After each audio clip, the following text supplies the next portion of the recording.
రేపే ఏరువాక పౌర్ణమి. ప్రతి సంవత్సరం జ్యేష్ఠశుద్ధ పౌర్ణమిని ఏరువాక పౌర్ణమిగా పిలుస్తారు.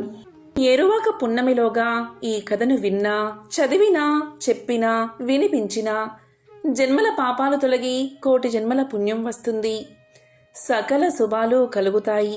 మరి ఆ కథ ఏంటో ఇప్పుడు ఈ వీడియోలో తెలుసుకుందాం. పూర్వం ఒక శివభక్తుడు ఉండేవాడు. అతను నిత్యము కూడా భగవద్గీత పారాయణం చేస్తూ ఉండేవాడు. అతను నిత్యము గీతాధ్యయనం చేస్తూ భగవంతుణ్ణి ఆరాధిస్తూ ధ్యానించడంలోనే తన సమయాన్నంతా గడుపుతూ ఉండేవాడు. అతను కేవలం భగవంతుణ్ణే నమ్ముకున్నాడు, అతనిపైనే ఆధారపడ్డాడు. తన జీవితం గురించి ఏమీ ఆలోచించేవాడు కాదు. అదే కాలంలో అతని తల్లిదండ్రులు చనిపోయారు. వీరు ముగ్గురు అన్నదమ్ముళ్ళు. ముగ్గురికి కూడా వివాహం జరిగింది. అందులో ఇతను పెద్దవాడు, మిగతా ఇద్దరు చిన్నవాళ్ళు. చిన్నవాళ్ళిద్దరూ పౌరోహిత్యం చేసి ఇంటిని నెట్టుకొస్తూ ఉన్నారు. తమ్ముళ్ళిద్దరూ ఒకరోజు అన్నగారితో ఇలా అన్నారు: అన్నగారు, మీరు మన ఇంటి బాధ్యతల గురించి ఆలోచించడానికి కూడా కొంత సమయాన్ని కేటాయిస్తూ ఉంటే చాలా బాగుంటుంది కదా అని పలికారు.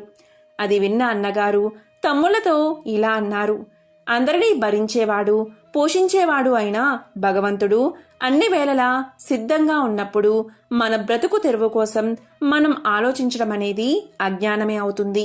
తనను నమ్మిన వారి యొక్క యోగక్షేమాలు చూసుకుంటాను అని గీత యొక్క 9వ అధ్యాయంలోని 22వ శ్లోకంలో భగవంతుడే స్వయంగా వివరించాడు. కాబట్టి తమ్ముళ్ళు, భగవంతుణ్ణి నమ్మి అతనిపై మన భారాన్ని ఉంచడమే మనం చేయవలసిన ప్రథమ పని. ఆ భగవంతుడే సకల జీవరాశి యొక్క పోషణ చేస్తూ ఉంటాడు.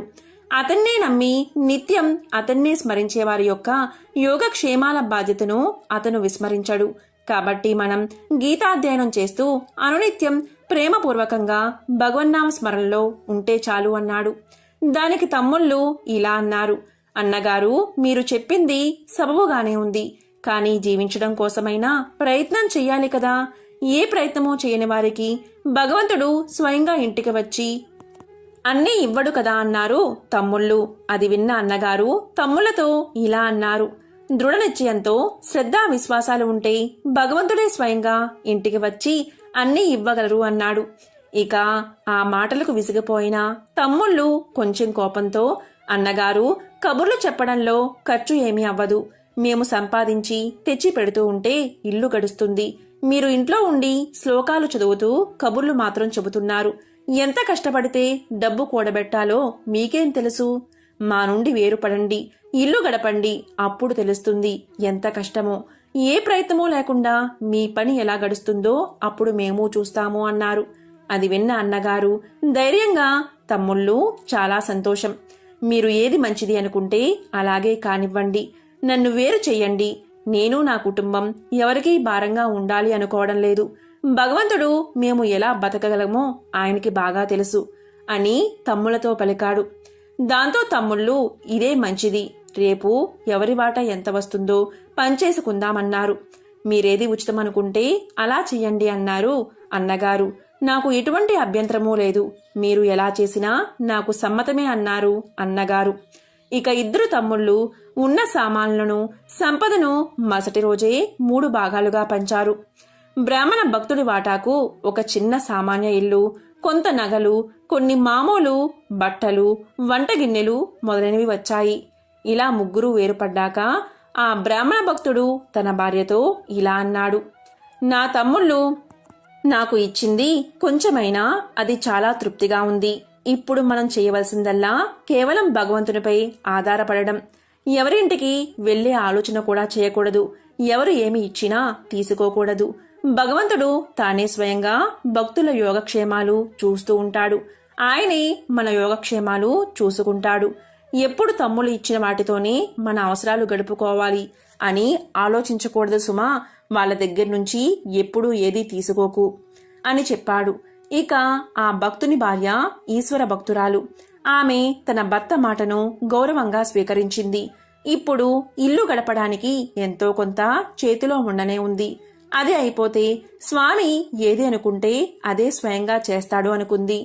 ఆ బ్రాహ్మణుడు 4 గంటలకే లేచి తరువాత 1 మైలు దూరంలో ఉన్న చెరువుకు వెళ్లి స్నానం చేసి సంధ్యావందనాలు చేసేవాడు.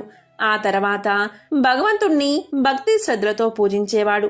తరువాత భగవద్గీత పారాయణం చేసుకుని అదంతా పూర్తి చేసుకుని పగలు 11 గంటలకు ఇంటికి వచ్చి భోజనం చేసేవాడు. తర్వాత 1 గంటకు మళ్లీ అదే చెరువుకు పోయి జపము ధ్యానము చేస్తూ ఉండేవాడు. ఆ తరువాత సాయంత్రం 4 గంటలకు స్నానం చేసి సంధ్యావందనం ఆచరించేవాడు. ఈ విధంగా రాత్రి 8 గంటల వరకు ఈ కార్యక్రమాలు చేసుకుని తరువాత ఇంటికి వచ్చి భోజనం ముగించుకుని తన భార్యతో సత్కాలక్షేపం చేసి రాత్రి 10 గంటలకు పడుకునేవాడు. మహాసాధ్వి అయిన అతని ధర్మపత్ని కూడా 2 పూటలా భర్తకు నమస్కారం చేయడం, భర్త ఆజ్ఞ పాటించడం కర్తవ్యంగా భావించి చేస్తూ ఉండేది. ఈ విధంగా రోజులు గడిచిపోతున్నాయి. రోజూ కూడా ఉన్న దాంట్లోనే ఖర్చు చేస్తూ ఉండేవారు. కొంతకాలానికి వాళ్ళ దగ్గర ఉన్న డబ్బు పూర్తిగా అయిపోయింది. మన దగ్గర ఉన్న డబ్బు పూర్తిగా అయిపోయింది అంది భార్య. నగలు బట్టలు కూడా అయిపోయాయా అని అడిగాడు భర్త. లేదు అంది భార్య. ఓహో, ఈ నగలు బట్టలతో కాలం గడపాలని కాబోలు స్వామి ఆజ్ఞ అనుకుంది. ఇక వెంటనే వాటిని అమ్మి ఇల్లు గడపడం మొదలుపెట్టింది. ఇంకొక రోజు నగలు బట్టలు కూడా అయిపోయాయి అంది భార్య. ఏమీ భయం లేదు, ఇంకా ఇంట్లో గిన్నెలు తపాలాలు ఉన్నాయి కదా అన్నాడు భర్త. ఓహో, స్వామి గిన్నెలు తపాలాలు అమ్మి గడపమని అంటున్నాడు, ఇంటిని అమ్మమంటున్నాడు అనుకుంది భార్య. ఆమె ఆనందంగా ఇల్లు అమ్మేసి అద్దె ఇంట్లోకి మకాం మార్చింది. కొన్నాళ్లకు అవి కూడా అయిపోయాయి. దాంతో చివరకు భార్యకు కట్టుకోవడానికి ఒక చీర, బ్రాహ్మణుడికి ఒక దోవతి, ఉత్తరీయం మాత్రమే మిగిలాయి. ఒకరోజు బ్రాహ్మణుడు 4 గంటలకే లేచి అడవికి పోవడం చూసి నమస్కారం చేసి భార్య ఇలా అంటుంది, స్వామి, ఇప్పుడు ఇంకా ఏమీ మిగల్లేదు. ఈ ఇల్లు అద్దె ఇల్లు, గిన్నెలు అన్నీ కూడా పూర్తిగా అయిపోయాయి. ఇక మీరు పారాయణం చేసే గీతా గ్రంథం, మీ దోవతి, ఉత్తరీయము, నా చీర మాత్రమే మిగిలి ఉన్నాయి. ఈ రోజు అన్నం వండడానికి బియ్యం కూడా లేవు, అన్నీ కూడా నిన్ననే నిండుకున్నాయి అంది. బ్రాహ్మణుడు భార్య మాటలు విని కూడా మారు మాట్లాడకుండా ఎప్పటిలాగే చెరువు దగ్గరకు వెళ్లిపోయాడు. చెరువుకు చేరి స్నానమాచరించి సంధ్యావందనం చేసి గీతాపారాయణం చేస్తూ ఉండగా ఆయనకు కష్టమైన శ్లోకం కనిపించింది. ఆ రోజు ఆ శ్లోకాన్ని చదివి ఉలిక్కి పడ్డాడు. దాన్ని మన్నం చేసుకుంటూ మనసులో ఇలా అనుకున్నాడు, ఈ శ్లోకంలో భగవంతుడు ఏమీ వాగ్దానం చేయలేదు. నిజంగా భగవంతుడే ఇలా శబదం చేసి ఉంటే నేటి వరకు నా గురించి కొంచెం కూడా పట్టించుకోలేదే. నేను పూర్తిగా ఆయన్నే నమ్ముకున్నానే, ఆయన మీదే ఆధారపడ్డానే అని పరిపరి విధాలుగా ఆలోచించి సమాధాన పడలేక ఆ శ్లోకాన్ని విడిచిపెట్టి మిగతా శ్లోకాలను పారాయణం చేయడం మొదలుపెట్టాడు. భగవంతుడు బ్రాహ్మణుడి మనసులోని భావాన్ని గ్రహించి స్వయంగా ఒక విద్యార్థి రూపం ధరించి ఒక గుర్రం మీద ఆయన ఇంటికి వెళ్లి బ్రాహ్మణుడి భార్య ఎదుట మిఠాయిలతో నిండిన ఒక పల్లాన్ని ఎదుట ఉంచి, అమ్మా, గురువుగారు ఎక్కడున్నారు అని అడిగాడు. అది విన్న బ్రాహ్మణుడి భార్య, ఇక్కడికి 1 మైలు దూరంలో ఒక చెరువు ఉంది. ఆ చెరువు దగ్గర మీ గురువుగారు ఉన్నారు. ఇప్పుడు 10 గంటలు అయ్యింది. వారు రావడానికి ఇంకో గంట పడుతుంది. ఇంతకు మీరు ఎవరు? ఈ మిఠాయిలు ఎందుకు తెచ్చారు అని అడిగింది. దానికి ఆ విద్యార్థి, నేను పండితుల వారి శిష్యుణ్ణి. మా గురువుగారి గురుపత్నుల సేవార్థం ఈ మిఠాయిలు తెచ్చాను. దీన్ని మీరు స్వీకరించండి అన్నాడు.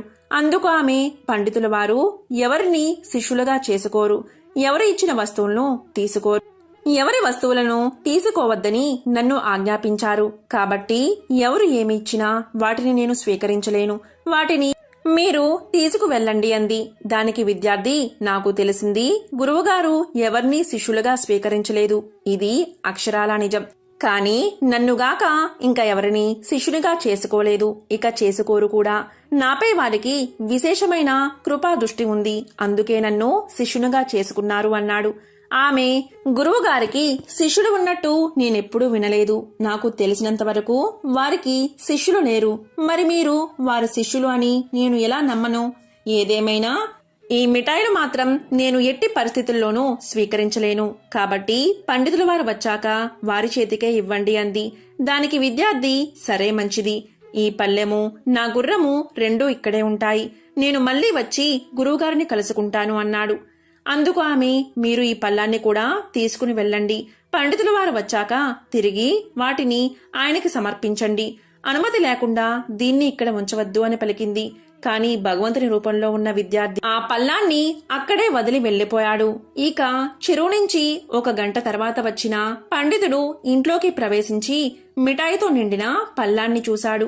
కోపంగా ఈ మిఠాయిలు ఎక్కడివి అని భార్యను అడిగాడు. ఇది ఇక్కడ ఎందుకుంది, ఎవరు తెచ్చారు అని అడిగాడు భార్యను. భార్య 2 చేతులు జోడించి వినయంగా జరిగిందంతా చెప్పింది. అది విన్న పండితులు ఎంతో పులకించిపోయాడు. నీవు చాలా ధన్యురాలువు. ఆయన సాక్షాత్తు భగవంతుడే. సాక్షాత్తు భగవంతుడి దర్శనం పొందిన నీవు ఎంత భాగ్యశాలివి. నేను హీనుణ్ణి కావడం వల్ల నాకు ఆయన దర్శనం కాలేదు. నేను ఒక్కరోజు కూడా ఆకలిని తట్టుకోలేకపోయాను. భగవంతుడి వాక్యాలు విశ్వసించక ఆయనపై అలిగాను. భగవద్గీత సాక్షాత్తు భగవంతుడి నోటి నుండి వెలువడింది. దాన్ని విశ్వసించకపోవడం అంటే పూర్తిగా భగవంతుడిని నమ్మక అపరాధం చేసినట్లు అర్థం. ఈ రోజు నేను గీతా పారాయణం చేసే సమయంలో నాకు ఒక శ్లోకం కనిపించింది. ఆ శ్లోకం చదివి నేను భగవంతుని వాక్యలపై అనుమానం కలిగాను, అపనమ్మకం కలిగింది. ఇవి నిజంగా భగవంతుడు పలికిన వాక్యాలే అయితే నిశ్చయంగా నా యోగక్షేమాలు ఆ భగవంతుడే భరించేవాడు. అలా జరగలేదు అంటే ఇవి భగవత్ వాక్యాలు ఏమాత్రం కావు. వీటిని ఎవరో భగవంతుని వాక్యాలుగా చేర్చి ఉంటారు అనే అనుమానం, అపనమ్మకం కలిగి ఆ శ్లోకాన్ని చదవకూడదని నిర్ణయించుకుని మిగతా శ్లోకాలను అనుసంధానం చేశాను. నేను నీచాతి నీచుణ్ణి, మహాపాపిని, విశ్వాసహీనుణ్ణి. మనసులో కాస్తంత నమ్మకం ఉన్నా ఇలాంటి నీచ కార్యానికి వడిగట్టేవాణ్ణి కాదు. నీవు మహాభక్తురాలివి కాబట్టి నీకు స్వామి దర్శనం ఇచ్చాడు. ఇక స్వామి దర్శనం ఇచ్చే వరకు నాకు మనశ్శాంతి లేదు అని విచారిస్తూ బయటకు చూశాడు. బయటకు చూడగానే ఆశ్చర్యంగా బయట ఉన్న గుర్రం మీద ఒక పెద్ద మూట ఉండడం గమనించి వెంటనే దాన్ని ఇంట్లోకి తెచ్చి విప్పి చూశాడు. అందులో ఎంతో విలువైన రత్నాలు, వజ్ర వైడూర్యాలు ఉన్నాయి. బ్రాహ్మణుడు వాటిని చూసి తాను చేసిన పనికి పశ్చాత్తాపపడ్డాడు. అదంతా చూసి, స్వామి, నాకు ఈ రత్నరాశులు ఇచ్చి ఎందుకు నన్ను మరిపిస్తావు అంటూ బ్రాహ్మణుడు ఆనందంతో ముగ్ధుడు అయిపోయాడు. ఇక చాలాసేపు అవడం చూసి భార్య భగవత్ ప్రసాదాన్ని తీసుకుందాం రండి స్వామి అని పలికింది. తాను వస్తానని స్వామి చెప్పి వెళ్లారు కదా, వారు వచ్చిన తర్వాత ప్రసాదాన్ని తీసుకుంటా అన్నాడు బ్రాహ్మణుడు. సాయంకాలమైనా స్వామి రాలేదు. ఇకనైనా ప్రసాదం తీసుకోండి రండి అని పిలిచింది భర్తని. అయినా వినలేదు. మళ్లీ భార్య ఎంతో వినయంగా ప్రసాదం తీసుకోండి స్వామి అని పిలిచింది. అయినా బ్రాహ్మణుడు ప్రసాదం తీసుకోలేదు. ఇక భార్యాభర్తలిద్దరూ ఏమీ తినకుండానే నిద్రపోయారు. రాత్రి 11 గంటలు అయింది. ఇంతలో ఎవరో తలుపు కొడుతూ, గురుమాత తలుపు తీయండి అమ్మా అని మధుర స్వరంతో పిలవడం వినబడింది. బ్రాహ్మణ దంపతులకు ఇంకా నిద్ర పట్టలేదు. గురుమాత అన్న మధురమైన కంఠస్వరం విన్న బ్రాహ్మణుడి భార్య ఉలిక్కి పడింది.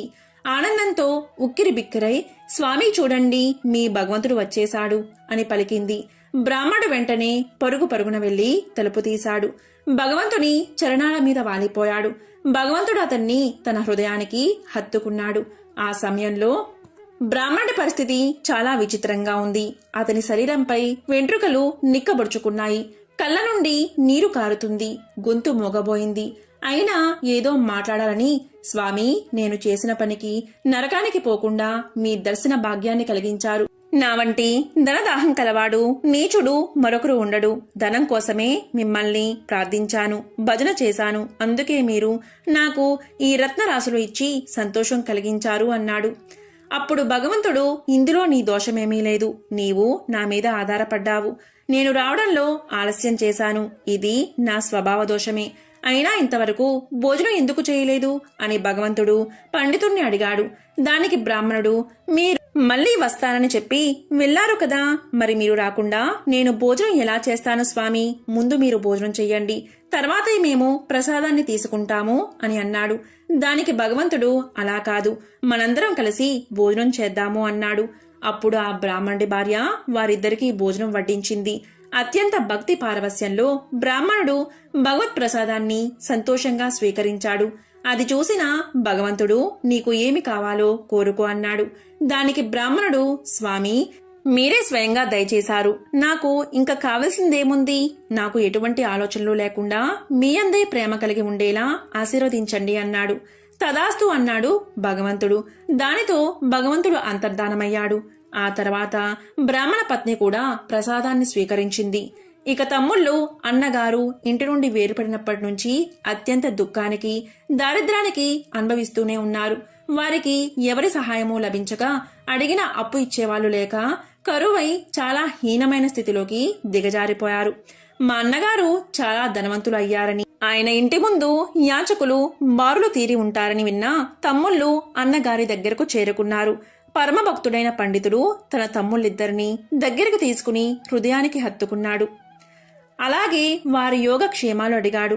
దానికి వారు, మీ వంటి సత్పురుషుల నుండి విడిపోయిన వాళ్ళం ఎలా క్షేమంగా ఉంటాము? మీకు మొహాన్ని చూపించే స్థితిలో కూడా మేము లేము. మాపై మీరు ఎంతో ప్రేమతో మమ్మల్ని ఆదరిస్తున్నారు అన్నారు తమ్ముళ్ళు. దానికి అన్నగారు, ఇలా అనకండి, మనందరం సహోదరులం. మనం ఎప్పటికీ వేరు కాలేము. ఇదేదో కర్మఫలం కాబట్టి ఇలా జరిగింది. మనం ఇంతకు ముందు ఎలా ఉండేవాళ్ళమో ఇప్పుడు అలానే ఉండాలి. ఈ కనిపించే ఆశ్చర్యమంతా భగవంతునిదే.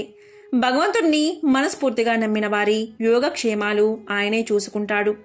పసివారు తన తల్లిదండ్రుల మీద ఆధారపడి నిర్భయంగా ఉండి వారి సంరక్షణ భారాన్ని ఎలా వహిస్తారో, అలాగే అంతకంటే ఎక్కువగా భగవంతుడు తన్ను నమ్మిన భక్తుల యోగక్షేమాలను స్వయంగా చూసుకుంటాడు. వారిని పాలిస్తాడు, పోషిస్తాడు, రక్షిస్తాడు. కాబట్టి తమ్ముళ్ళు, ఈ రోజు నుంచి ఎప్పుడూ కూడా ఆ భగవంతుని నామస్మరణలోనే గడపండి అన్నాడు. ఈ విధంగా ఆ ముగ్గురు అన్నదమ్ముళ్ళు కలకాలం ఆనందంగా సంతోషంగా జీవించారు. ఏరువాక పౌర్ణమిలోగా లేదా ఏరువాక పౌర్ణమి రోజు ఈ కథను ఎవరైతే వింటారో లేక చదువుతారో వారి జన్మజన్మల పాపాలు పోయి కోటి జన్మల పుణ్యం వస్తుంది, ఐశ్వర్యం పెరుగుతుంది, సకల పాపాలు తొలగిపోతాయి.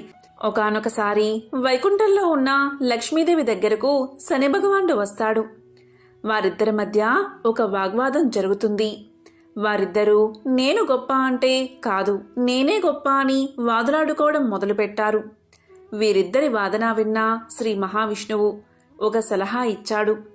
విష్ణు భగవానుడు ఇలా అంటున్నాడు, మీరిద్దరూ కూడా భూలోకానికి వెళ్ళండి. ఎవరైతే మంచి గుణగణాలు కలిగిన రాజు ఉంటాడో అతని దగ్గరకు వెళ్ళి మీ ఇద్దరిలో ఎవరు గొప్పో చెప్పమనండి అని సలహా ఇస్తాడు విష్ణుమూర్తి.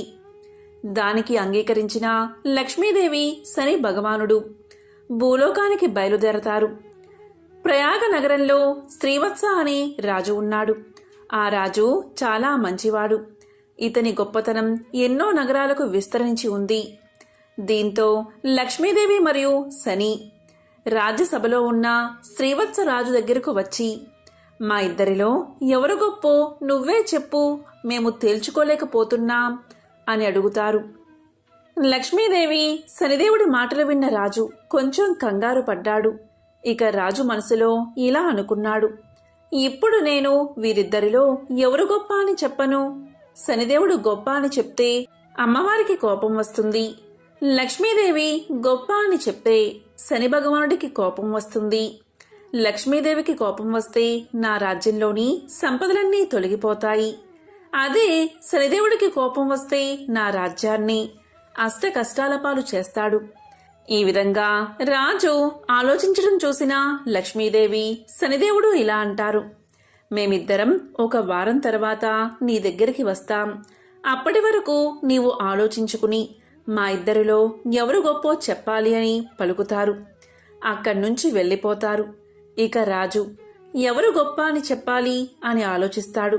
ఈ ఆలోచనతో రాజుకు తిండిపై నిద్రపై ఆసక్తి తగ్గిపోతుంది. ఈ విధంగా 4 రోజులు గడిచాయి. ఇంకా 3 రోజులే మిగిలి ఉన్నాయి. నేనేం చేయను అని ఆలోచిస్తూ ఉన్నాడు రాజు. రాజు ఏమీ తినకుండా బాధగా ఉండడం చూసిన రాణి ఇలా పలుకుతుంది, మహారాజా, మీకేం జరిగింది? మీరు కొద్ది రోజుల నుంచి చాలా ఆందోళనగా ఉంటున్నారు.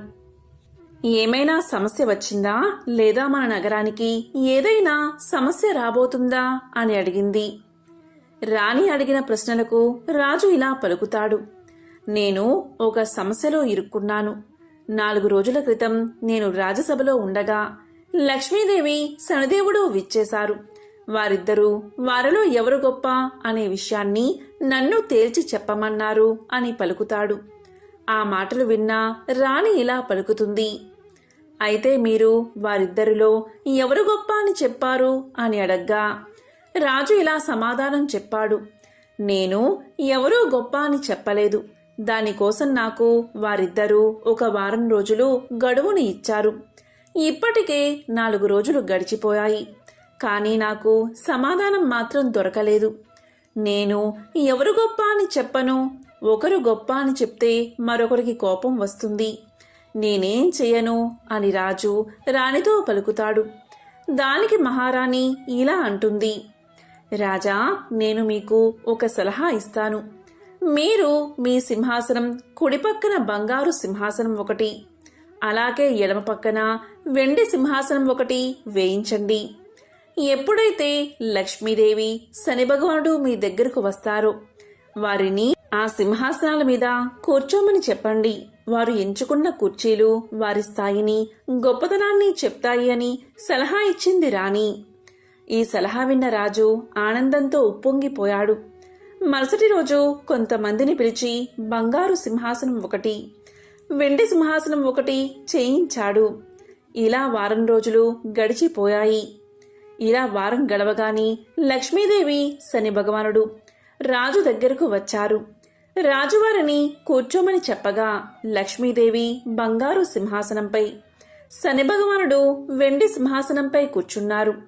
ఇక లక్ష్మీదేవి శని భగవానుడు రాజును మా ఇద్దరిలో ఎవరు గొప్ప చెప్పమన్నారు. దానికి రాజు ఇలా పలుకుతాడు. మీ ఇద్దరిలో ఎవరు గొప్పవారో మీరే స్వయంగా నిర్ణయం తీసుకున్నారు అని పలుకుతాడు. ఈ మాటలకు శని ఆశ్చర్యపోతాడు. నేను వెండి సింహాసనంపై కూర్చున్నాను. లక్ష్మీదేవి బంగారు సింహాసనంపై కూర్చుంది. ఎందుకంటే బంగారం విలువైనది. వెండి కన్నా కూడా అంటే లక్ష్మీదేవే గొప్పది అని ఆలోచించి వెంటనే తాను కూర్చున్న సింహాసనంపై నుంచి లేచి రాజువైపు కోపంగా చూసి బయటకు వెళ్లిపోయాడు శని. శని భగవానుడు వెళ్లడం చూసిన రాజుకు భయం వేసింది. వెంటనే లక్ష్మీదేవి ఇలా పలికింది. రాజా, నువ్వేమీ భయపడకు, నీకు తోడుగా నేనుంటాను అని పలికింది. ఇక శనిదేవుడికి కోపం రావడం వల్ల శ్రీవత్స రాజ్యానికి విపరీతమైన కరువు వచ్చింది. రాజ్యంలో పంటలు పండలేదు, వానలు కురవలేదు.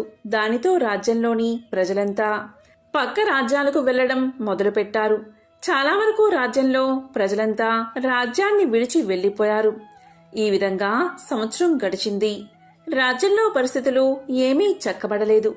దీంతో మహారాజు మహారాణి కూడా రాజ్యం వదిలి వెళ్లాలని నిర్ణయించుకున్నారు. అప్పుడు మహారాజు రాణితో ఇలా పలికాడు. మహారాణి, మీ దగ్గర ఉన్న నాణాలను మూట కట్టండి, మనం రాజ్యాన్ని వదిలి వెళ్ళిపోదాం అని పలకగా రాణి ఆ మాటలకు ఎంతో బాధపడి కొన్ని వస్త్రాలు కొన్ని నాణాలు మూట కట్టుకుని రాజ్యం నుంచి వేరొక రాజ్యానికి వెళ్లడానికి సిద్ధపడ్డారు. రాజును చూసిన శని కోపంతో విపరీతమైన వాన కురిపించాడు. 4 వైపులా మేఘాలు కమ్ముకున్నాయి. చీకటి కమ్మేసింది. దారి కనిపించలేదు. అప్పుడు లక్ష్మీదేవి ఒక చిన్ని పాప రూపంలో అక్కడికి వచ్చి వారిని ఒక నది ఒడ్డుకు చేర్చింది. పాప రూపంలో వచ్చిన లక్ష్మీదేవి మాయమైపోయింది. ఇక మహారాజు మహారాణి వారి ముందున్న నదిని చూసి మనం ఇప్పుడు ఈ నదిని ఎలా దాటాలి అని అనుకున్నారు. చుట్టూ చూడగా ఒక వ్యక్తి పడవపై రాజుగారి వైపే వస్తున్నాడు. ఆ వ్యక్తి ఎవరో కాదు, సాక్షాత్తు శనిదేవుడే. శనిదేవుడు ఒక వ్యక్తి రూపంలో రాజు వద్దకు వచ్చి, ప్రభు, ఏదైనా సహాయం కావాలా అని అడిగాడు. దానికి మహారాజు మమ్మల్ని నది ఒడ్డు దాటించు అన్నాడు. అప్పుడు ఆ వ్యక్తి ఇలా పలికాడు. మహారాజా, నా పడవలో 2 మాత్రమే సరిపోతారు. ఒకరు నేను, మరొకరు నాతో ప్రయాణించే వ్యక్తి. కానీ మీరు 2 ఉన్నారు.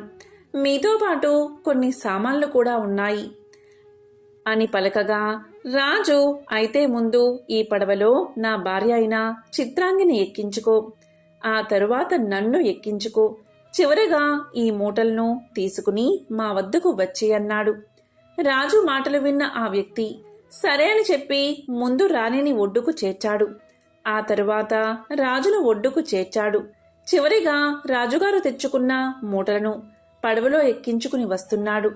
ఆ వ్యక్తి రూపంలో ఉన్న శనిదేవుడు నది మధ్యలోకి రాగానే పడవతో సహా మాయమైపోయాడు. రాజు వద్ద ఉన్న డబ్బంతా శనిదేవుడు తీసుకుని మాయమైపోయాడు. ఇది చూసి రాజు, రాణి ఎంతో బాధపడ్డారు.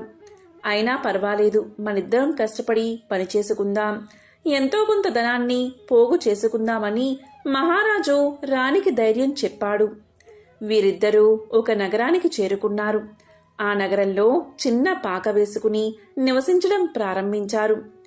రాజు కట్టెలు కొట్టుకుని వచ్చి ఆ కట్టెలను వంట చేసుకోవడానికి ఉంచి మరికొన్ని కట్టెలను అమ్మి ధనం సంపాదించడం ప్రారంభించాడు. లక్ష్మీదేవి దయవల్ల రాజుగారికి గంధం చెక్కలు దొరికాయి. ఆ గంధం చెక్కలను అమ్మి మహారాజు చాలా ధనాన్ని పోగు చేశాడు. ఈ విధంగా మహారాజు, మహారాణి ఈ ఇద్దరూ సుఖంగా జీవించడం ప్రారంభించారు. ఇది చూసిన శనిదేవుడు రాజు ఆనందాన్ని చెడగొట్టాలి అని ఆలోచిస్తూ ఉన్నాడు. ఇదిలా ఉండగా రాజు నివసిస్తున్న రాజ్యంలో గంధపు చెక్కలను ఒక ప్రాంతం నుంచి మరొక ప్రాంతానికి తీసుకువెళ్లడానికి ఒక వ్యాపారి ప్రతిరోజు నావలో ప్రయాణం చేస్తూ ఉండేవాడు. అప్పుడు శనిదేవుడు ఒకసారి ఆ వ్యాపారి నావను ముందుకు వెళ్లకుండా ఆపేశాడు. నావ ఎందుకు కదలడం లేదు అని వ్యాపారి ఆలోచిస్తూ ఉండగా ఇంతలో శనిదేవుడు ఒక బ్రాహ్మణుడి రూపంలో అక్కడికి వచ్చి వ్యాపారితో ఇలా పలుకుతాడు. ఈ గ్రామంలో ఒక పతివ్రత స్త్రీ ఉంది. ఆ స్త్రీ నీ నావను తాకితేనే నీ నావ ముందుకు కదులుతుంది అని చెప్పి అదృశ్యమయ్యాడు. బ్రాహ్మణుడి మాటలు ఆ వ్యాపారి నమ్మలేదు. కాని నావ కదలడానికి చేయవలసిన ప్రయత్నాలన్నీ కూడా చేసినా నావ కదలకపోవడంతో వ్యాపారి ఇలా ఆలోచించాడు. ఎన్ని ప్రయత్నాలు చేసినా నా నావ కదలడం లేదు. నిజంగా ఆ బ్రాహ్మణుడు చెప్పినట్లుగా ఈ రాజ్యంలో ఉన్న పతివ్రతా స్త్రీ నా నావను తాకితేనే నా నావ ముందుకు కదులుతుందేమో చూద్దామని అనుకుంటాడు. వెంటనే అక్కడ ఉన్న కొంతమంది స్త్రీలను పిలిచి ఇలా అంటాడు. చూడండి, మీలో ఎవరైతే పతివ్రత అయిన స్త్రీ ఉంటారో వారు నా నావను తాకండి, అప్పుడే నా నావ ముందుకు సాగుతుంది అంటాడు. ఆ మాటలు విన్న స్త్రీలంతా ముందుకు వచ్చి నావను తాకుతారు.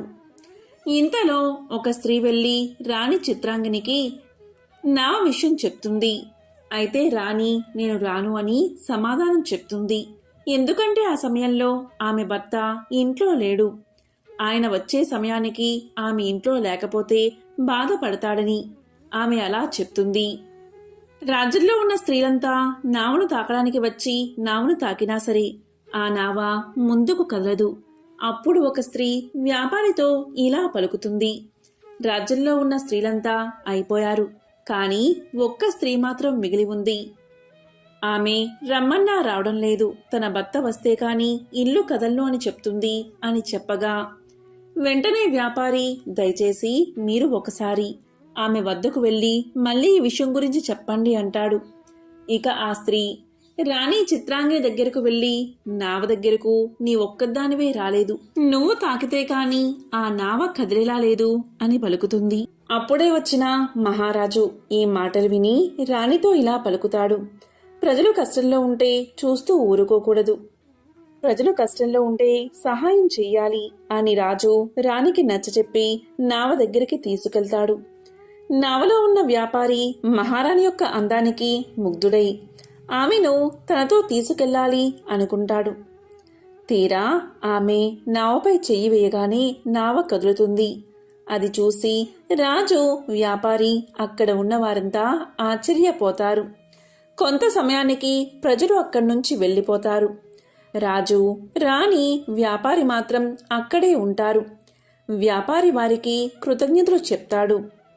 కానీ వెంటనే రాణిని తన చేదెక్కించుకోవాలి అనే ఆలోచనతో రాజును వెనక్కి తోసేసి రాణిని నావలో ఎక్కించుకుని చాలా దూరం వెళ్ళిపోతాడు.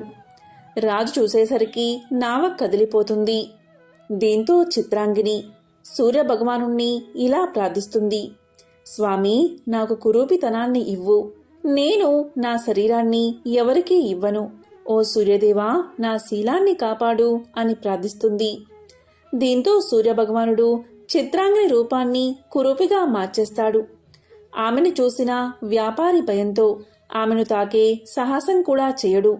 ఇక చేసేదేమీ లేక ఆమెను ఆ నావలోనే ఉంచుతాడు. తనతోనే ఆ నావలో ఇతర దేశాలకు ప్రయాణం చేస్తాడు. ఇక రాజు విషయానికి వస్తే, భార్యను పోగొట్టుకున్న రాజు తనకు ఉన్న ఆస్తినంతా వదిలేసి ఒక ఆశ్రమానికి వెళ్ళి అక్కడ ఉన్న సాధువులకు, గోవులకు సేవ చేస్తూ ఉంటాడు. గోవులకు ఆహారం పెడుతూ ఉంటాడు. అయితే లక్ష్మీదేవి కృప వల్ల ఆవులు వేసే పేడ కాస్త బంగారు పేడలుగా మారిపోతాయి. ఆ రాజు బంగారు పేడ ముద్దలతో చాలా ధనవంతుడిగా మారిపోతాడు. ఆ బంగారు ముద్దలను బాగా పోగు చేస్తాడు. తన భార్యను తీసుకువెళ్లిన వ్యాపారి ఏదో ఒక రోజు మళ్లీ రాజ్యానికి రాకపోతాడా అని ఆశగా ఎదురుచూస్తూ కాలాన్ని గడుపుతూ ఉంటాడు. ఒకరోజు ఆ రాజు బంగారాన్ని కరిగించి ఏదైనా తయారు చేయడానికి పక్క రాజ్యానికి వెళ్దాం అనుకుంటాడు. అప్పుడు ఆ రాజుకు ఆ వ్యాపారి నావ కనిపిస్తుంది. వెంటనే అతన్ని పిలుస్తాడు. రాజుకు ఆ వ్యాపారి గుర్తున్నాడు, కాని రాజు ముసుగు వేసుకుని ఉండడం వల్ల వ్యాపారి రాజును గుర్తుపట్టడు. వ్యాపారి రాజు వద్దకు రాగానే రాజు ఇలా అంటాడు: అయ్యా, నన్ను ఆ నది ఒడ్డుకు చేర్చండి. నా వద్ద చాలా బంగారం ఉంది. నేను దీన్ని కరిగించి నా భార్యకు మంచి ఆభరణాలు చేయించాలి అని బంగారు ముద్దలు ఉన్న మూటను ఇస్తాడు. బంగారంపై ఆశపడిన ఆ వ్యాపారి రాజును నావలో ఎక్కించుకుంటాడు. తీరా రాజు రాణిని వెతికే పనిలో ఉండగా వ్యాపారి వెనుక నుంచి వచ్చి రాజును నీటిలో తోసేస్తాడు. నీటి శబ్దం విన్న రాణి బయటకు చూసి రాజు నీటిలో పడిపోవడం చూసి ఒక గాలి తలగడను నీటిలోకి విసిరిస్తుంది. రాజు ఎలాగోలాగా ఒడ్డుకు చేరుకున్నాడు. అక్కడ ఉన్న కొంతమంది ప్రజలు రాజును, మీరెవరు, ఇలా నీటిలో ఎందుకు కొట్టుకుని వచ్చారు అని అడగ్గా, అప్పుడు మహారాజు, నేను నాకున్న సర్వస్వాన్ని కోల్పోయాను అని చెప్తాడు. అప్పుడు అక్కడున్న ప్రజలంతా కలిసి ఆ రాజును ఆ రాజ్యపు రాజు వద్దకు తీసుకుని వెళ్తారు. శ్రీవత్సరాజు ఆ రాజ్యపు రాజును చూసి ఇలా పలుకుతాడు: అయ్యా, నాకు మీ రాజ్యంలో ఏదో ఒక పని ఇప్పించండి అని పలకగా ఆ మాటలు విన్న మహారాజు పూలమాలిగా శ్రీవత్సను నియమిస్తాడు. ఆ మహారాజు అంటే శ్రీవత్సరాజు పూలమాలిగా ఉంటూ చుట్టూ ఉన్న పూల మొక్కలను అందంగా పెంచడం ప్రారంభించాడు. మహారాజుకు ఒక కూతురు ఉంది.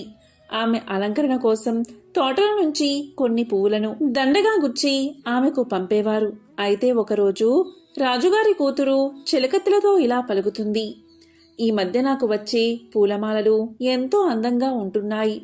ఎవరు వీటిని ఇంత అందంగా కడుతున్నారు అని అడుగుతుంది. దానికి చెలికత్తే, మహారాణి గారు, రాజుగారు కొత్తగా ఒక పూలమాలని ఏర్పాటు చేశారు.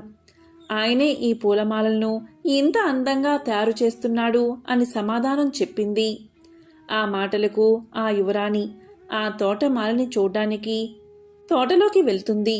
పూల మొక్కల మధ్యలో ఉన్న శ్రీవత్సుడి అందాన్ని చూసి యువరాణి అతన్నే భర్తగా పొందాలని కోరుకుని ఈ విషయాన్ని నేరుగా తండ్రిగారికి చెప్తుంది. తండ్రి చాలా కాలంగా అతన్ని కూడా చూస్తూనే ఉన్నాడు. అంటే శ్రీవత్సుణ్ణి చూస్తూనే ఉన్నాడు. అతని ప్రవర్తన సామాన్య ప్రజలుగా లేదు. ఒకప్పుడు రాజుగా చేసిన వాడిలా లేదా రాజ్యసభలో ఒక వ్యక్తిగా కనిపిస్తున్నాడు. ఏదైతే అది అయ్యిందని నీ సంతోషమే నా సంతోషమని మహారాణితో చెప్పి రాజు శ్రీవత్సను పిలిపించాడు. అప్పుడు యువరాణి నిన్ను పెళ్లి చేసుకోవాలని నాకు కోరికగా ఉందని శ్రీవత్సుడికి చెప్తుంది. దానికి శ్రీవత్సుడు, నేను ఎవరిని పెళ్లి చేసుకునే వ్యక్తిని కాదు. అయినా నాకు ముందే పెళ్ళైపోయింది. నేను నా భార్యను కోల్పోయాను అని సమాధానం చెప్తాడు.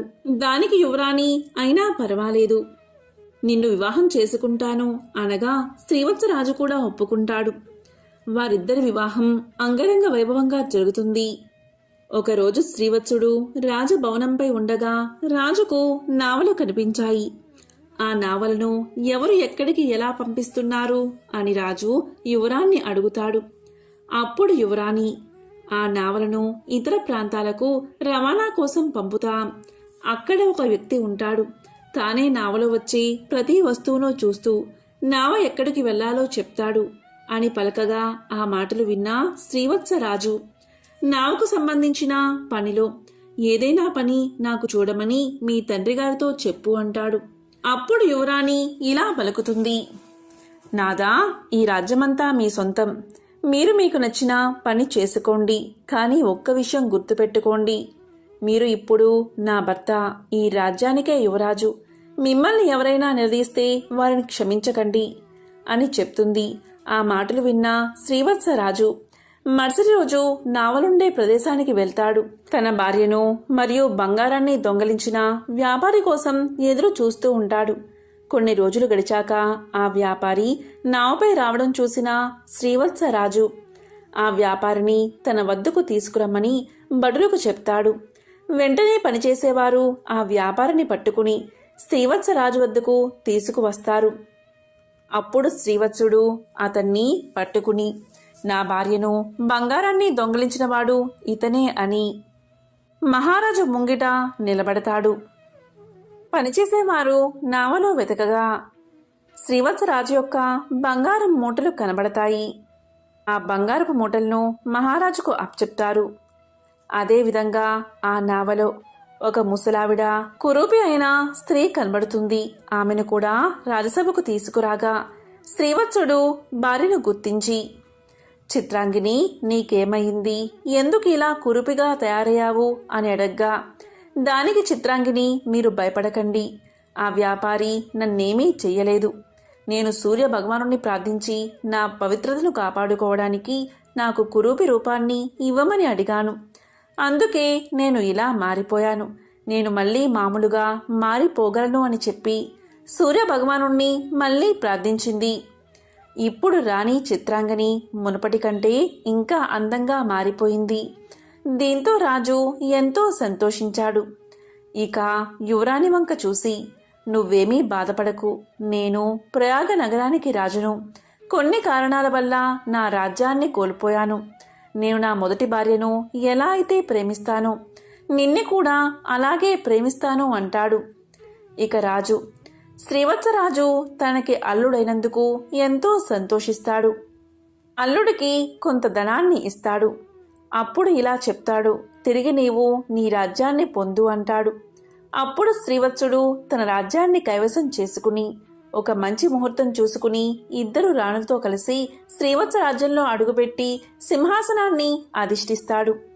కొన్ని రోజుల తర్వాత రాజు వద్దకు లక్ష్మీదేవి శనిదేవుడు ప్రత్యక్షమై ఇలా అంటారు, మహారాజా, మేమిద్దరం కావాలని నిన్ను పరీక్షిద్దామని మేమిలా చేశాం. మా ఇద్దరి మధ్య ఎటువంటి వాదన జరగలేదు అని చెప్పి శని ఇలా పలుకుతాడు, నేను నీకు ఒక విషయం చెప్తాను, వీటిని గుర్తుపెట్టుకో. ఏ మనిషి అయితే జీవితంలో ఎన్ని విపత్తులు వచ్చినా సత్యమార్గంలో నడుస్తాడో అతనికి ఎప్పటికీ నాశనం ఉండదు. అటువంటి వారికి దేవతలు కూడా సహాయం చేస్తారు. అలాగే ఏ మనిషి అయితే అబద్ధాలు ఆడతాడో, తన వ్యసనాల కోసం ఇతరులు వాడుకుంటాడో అటువంటి వాడు ముందు సుఖాలు అనుభవించినా నా ప్రభావంతో కష్టాలు అనుభవించేలా నేను చేస్తాను. రాజా, నీవు కష్టకాలంలో ఉన్నప్పుడు ఎవరి దగ్గర చేతులు చాచలేదు. నీ కష్టంతోనే నీవు బతికావు. అదేవిధంగా యువరాన్ని పెళ్లి చేసుకునే సమయంలో కూడా నీవు అత్యాశ పడలేదు. నీ నిజాయితీని నిరూపించుకున్నావు. మహారాజా, నీ నీతి, ధర్మం, సత్య మార్గం వల్ల నేను చాలా సంతోషాన్ని పొందాను. కాబట్టి నా ఆశీర్వాదాలు ఎల్లప్పుడూ నీకు ఉంటాయి. దీని కారణంగా నీ రాజ్యం మునుపటి కంటే సిరి సంపదలతో తులతూగుతూ ఉంటుంది. నేను చెప్పే ఈ 2 మాటలు గుర్తుపెట్టుకో. నా ఆశీర్వాదం ఎవరిపైన అయితే ఉంటుందో వారు కొన్ని క్షణాల్లోనే ధనవంతులుగా మారతారు. ఎవరైతే నాకు కోపాన్ని కలిగిస్తారో అటువంటి వారిని నేను క్షణాల్లోనే కటిక పేదవాడిగా చేస్తాను. కాబట్టి మనుషులంతా గుర్తు పెట్టుకోండి, నా కృప మీపై ఉంటేనే సకల సంపదలు సుఖాలు మీ సొంతమవుతాయి అని చెప్పి శని భగవానుడు అదేవిధంగా లక్ష్మీదేవి అంతర్ధానమైపోయారు. ఎంతో పవిత్రమైన విశేషమైన ఈ కథలను విన్నా, చదివినా, చెప్పినా, వినిపించినా జన్మల పాపాలు తొలగి 1,000,000 జన్మల పుణ్యం వస్తుంది. మీరు పట్టిందల్లా బంగారమే అవుతుంది. సకల శుభాలు కలుగుతాయి. ఓం నమో నారాయణాయ. ఓం నమః శివాయ. ఓం శ్రీ మాత్రే నమః.